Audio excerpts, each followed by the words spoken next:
বাড়ির কাছে কম্পিউটার সেন্টারে মিলেছে নগদ ৮০ লক্ষ টাকা। তারপর পাটক্ষেত থেকে একের পর এক বস্তায় ২,২৪,০০,০০০ টাকা। গ্রেপ্তার হয়েছেন বাদুড়িয়া পুরসভার তৃণমূলের চেয়ারম্যান দীপঙ্কর ভট্টাচার্য। তারপর থেকেই সামনে আসছে তার নানা কীর্তি, থুরি, কুকীর্তি। তৃণমূল জমানায় রাজমিস্ত্রি থেকে রকেট গতিতে উত্থান হলো কি করে তা নিয়ে মুখ খুলছেন স্থানীয়রা।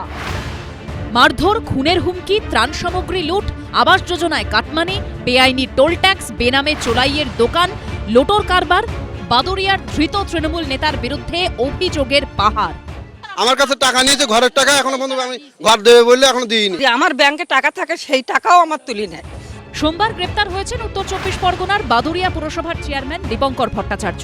সোমবার তার পার্টি অফিস ও বাগানবাড়ি থেকে ৪,০০০ সরকারি ত্রিপল উদ্ধার হয়। দীপঙ্কর ভট্টাচার্য গ্রেফতারির পরই সম্ভবত এই গর্তগুলো করে টাকাগুলো রাখা হয়েছিল, যাতে তদন্তকারী আধিকারিকরা তার সম্পত্তি বা তার যে টাকা রয়েছে সেই উৎস সেটা কোনোদিন খুঁজে না পায়। কিন্তু তার সত্ত্বেও এই টাকা রিকভারি হয়েছে। স্থানীয় গ্রামবাসীরা বলছেন আরও অনেক সম্পত্তি, সোনা এবং টাকা বিভিন্ন জায়গায় রয়েছে, সেগুলোর খোঁজেও তল্লাশি অভিযান শুরু হবে। এনার তো দুর্নীতির শেষ নেই। একজনের ঘর আর একজনের কাছে বিক্রি করা থেকে শুরু করে কাটমানি তো অসংখ্য, ৩০,০০০, ৪০,০০০, যার কাছ থেকে যেমন নিলে হয়, এবং টাকা না দিলে তাকে ভয় দেখানো, তাকে জেলের ভয় দেখানো। স্থানীয়দের দাবি, এই দীপঙ্কর ভট্টাচার্য একসময় রাজমিস্ত্রির কাজ করতেন, গাড়ি চালাতেন। তৃণমূলের আমলে আচমকাই রকেট গতিতে উত্থান, রাতারাতি কোটি কোটি টাকার মালিক হয়ে যান দীপঙ্কর। ২০২২ সালে বাদুড়িয়া পুরসভার চেয়ারম্যান পদও পান। তৃণমূল নেতা গ্রেপ্তার হতেই মুখ খুলেছে এলাকাবাসী। ইনি কাউন্সিলরদের নির্দেশ দিতেন যে বেনামে চোলায় মদের দোকান খুলতে, সেখান থেকে টাকা তুলতেন, এবং লোটো কাউন্সিলররা যেসব কাউন্সিলরদের নির্দেশ দিতেন সেসব কাউন্সিলররা বেনামে সেসব লোটো খুলে লোটো চালিয়ে সাধারণ মানুষের টাকা আত্মসাৎ করে এই চেয়ারম্যানকে দিতেন।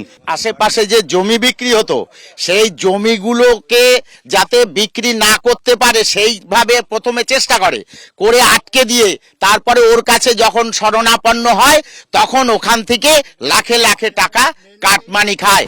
অভিযোগ, এলাকার ত্রাস ছিল দীপঙ্কর আর তার দলবল।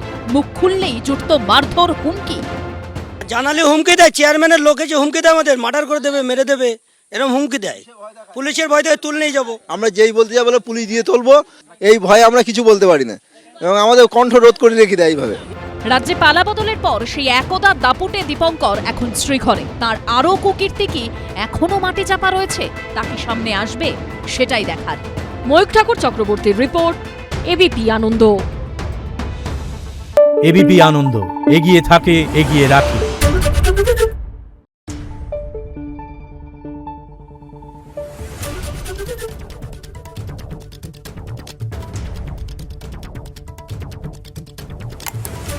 Thank you.